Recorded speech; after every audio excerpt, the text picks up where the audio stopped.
श्री गणेशाय नमो नमः। ओम वक्रतुंड महाकाय सूर्यकोटि संप्रभा निर्विघ्नं कुरु मे देव सर्वकार्येषु सर्वदा श्री गणेशाय नमो नमः। ओम सरस्वती नमस्तुभ्यं वरदे कामरूपिणी विद्यारंभं करिष्यामि सिद्धिर्भवतु मे सदा। ओम शिव शक्ति को कोटि कोटि प्रणाम। मेरे श्रोतागण, मैंने कल आपको ज्योतिष में अंक शास्त्र के बारे में बताया था। आज मैं अंकों के क्या स्वभाव होते हैं, कैसे अंक हमारे शरीर को प्रभावित करते हैं, ये सब बातें मैं आपको बताऊंगी। ये अंकों में सूर्य सबसे प्रधान ग्रह है जो सब ग्रहों को प्रकाशित करता है। सूर्य आकाशमंडल में राजा के रूप में प्रसिद्ध है। वो सबको प्रकाशित करता है, उसकी पावर बहुत ही ज़्यादा होती है। उसके बाद गुरु की भूमिका हमारे बृहस्पति देव निभाते हैं, जो सही मंत्रणा देते हैं। सूर्य राजा है, उसके साथ सदैव उनके साथ उनके अनुचर की तरह उनको सही मंत्रणा देना, सही शिक्षा की सही सलाह देना, ये सब काम हमारे बृहस्पति देवता का है। मंगल देवता हमारे सेनापति हैं, जो ऊर्जा, साहस, ओज और वीरता के प्रतीक हैं। बुध ग्रह वाणी के, हमारे बुद्धि के, विवेक के देवता हैं, इसलिए बुध देवता का काम विवेकवान है वो। और हमारे शुक्र देवता वो रिश्तों को, प्यार, मोहब्बत, प्रेम, विश्वास, ये सब के प्रतीक हमारे शुक्र ग्रह हैं। और हमारे शनि ग्रह तो आप जानते ही हैं, वो दंड देते हैं, वो सही न्याय वाले ग्रह हैं। वो हमारे जितने कर्मों में भूल चूक जो भी मेरे साथ जीवन में होता है, सबका वो समय पे मुझे दंड देते हैं, निर्दयता के साथ मुझे दंड देते हैं। लेकिन जब मैं शनि के दंड को स्वीकार करूं, मैं अपने आगे पीछे की सब सोचूं कि मैंने क्या किया था, क्या नहीं किया, तो शनि मुझे जब 7.5 जीवन में आती है तो शनि मुझे उसका दंड जरूर देते हैं। उसको हम स्वीकार करें चाहे ना करें, उसको मुझे भोगना ही पड़ेगा। इसलिए सारे ग्रह हमें अपने रूप में, व्यवस्था के रूप में सारे व्यवस्थित हैं। वो मुझे समय समय पे अपना प्रभाव देते हैं। जिस ग्रह से हम रिलेटिव होते हैं, जो ग्रह मेरा मूल अंक होता है, जिस अंक की मेरे जीवन में प्रधानता होती है, वही स्वभाव मेरे जीवन में आता है। मैं अगर सूर्य से प्रभावित रहूँगी तो मेरे जीवन में ऊर्जा, ओज, साहस, सूर्य की तरह प्रकाशमान, ये मेरा स्वभाव एडिट करने वाला, नेतृत्व करने वाला होगा। ये सूर्य का स्वभाव होता है। चंद्रमा ग्रह सौम्य होता है, वो माता का कारक होता है।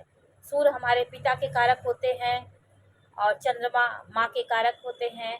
मंगल देवता हमारे भाई बहनों, रिश्तों को, भाई बंधुओं के प्रतीक होते हैं। वो भाई बंधुओं को, रिश्तों को बताते हैं मंगल। और बृहस्पति देवता हमारे शिक्षा, बुद्धि, ज्ञान और वो दधिहाल पक्ष के स्वामी हैं। बुद्ध देवता हमें ज्ञान, बुद्धि, विवेक और सही सोच समझ देते हैं। वो हमारे ननिहाल पक्ष के देवता होते हैं। उनकी अच्छी स्थिति मुझे ये सब चीज़ों की जानकारी देती है। जो ग्रह अच्छे होते हैं तो वो पक्ष मेरा बहुत मजबूत होता है। शुक्र देवता पुरुष के लिए बहुत ही प्रधान होता है।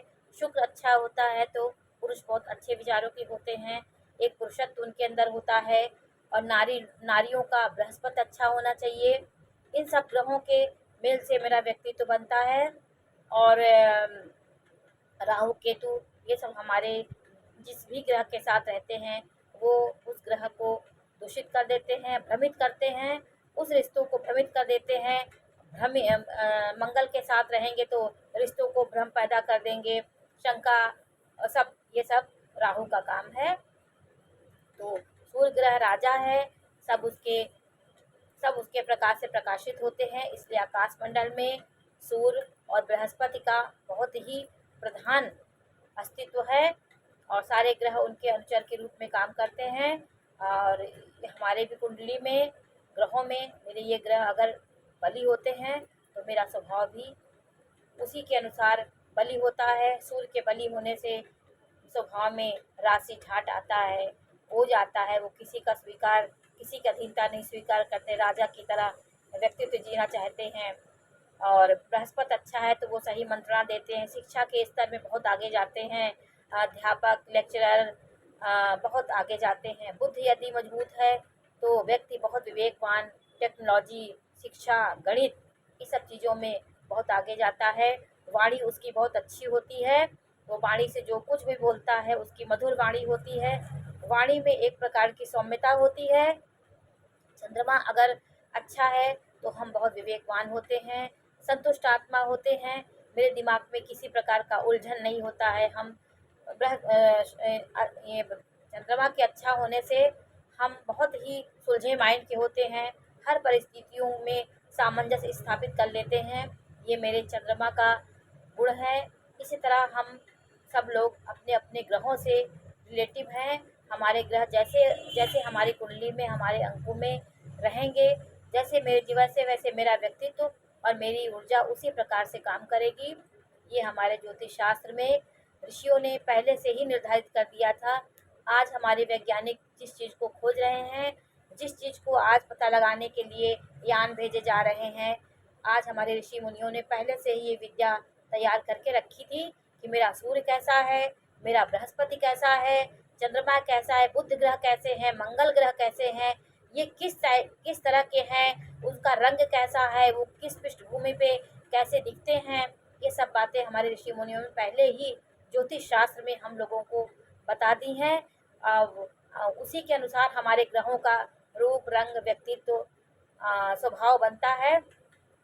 हमारे अग्नि तत्व ग्रह हैं, जल तत्व है, पृथ्वी तत्व है, आकाश तत्व, 4 तत्व हमारे जीवन में विद्यमान रहते हैं। तो उन तत्वों के अनुसार ही व्यक्ति का स्वभाव बनता है।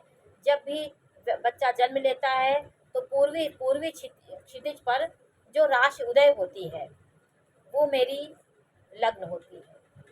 तो लग्न के अनुसार लग्न जो होगी आपकी, वो लग्न आपकी सिंह, आपका मेष, वृषभ, कन्या, मिथुन, सिंह, सब 9 ग्रहों में, 9 राशियों में कोई भी, आपकी 12 राशियों में कोई भी लग्न हो सकती है। आप जब जन्म लेते हैं तो पूर्वी क्षितिज पर जो राशि उत्पन्न होती है वही मेरी लग्न होती है। लग्न से मेरे व्यक्तित्व का निर्माण होता है, मेरा स्वभाव कैसे होगा, कैसे हम रहेंगे, कैसा हमारा विचार होगा, ये सब बातें हमें लग्न से जानकारी होती है। इसलिए हम जब भी अपना कुंडली दिखाएं तो कुंडली में यही सब बातें रहती हैं। कोई भी डरने की बात नहीं रहती है कि सब आपको डरा देते हैं कि ऐसा है वैसा है, कुछ नहीं। आपके आसपास जितने भी प्राणी हैं, जितने भी आपके सदस्य हैं, माता पिता, सास ससुर जो भी हैं, वो सब मेरे ग्रह के प्रतीक हैं। जो ग्रह निर्बल होता है उसी के अनुसार ज्योतिष शास्त्र में उपाय भी बताए गए हैं। पिता का कारक सूर्य है।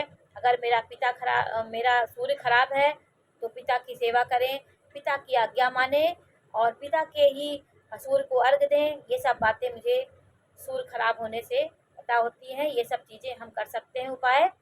और आसपास के जितने प्राणी हैं, जितने जीव हैं, सब मेरे अभिन्न अंग हैं। उनकी हम सेवा करें, उनको भी ध्यान दें तो मेरे सारे ग्रह अनुकूल होंगे। यथा पिंडे तथा ब्रह्मांडे, जैसा हमारा ये पिंड होगा, धरती पे जो व्यवस्था है, हमारा आकाश मंडल में भी, हमारे अंतरिक्ष में वही व्यवस्था चल रही है, बस मुझे दिखाई नहीं देती।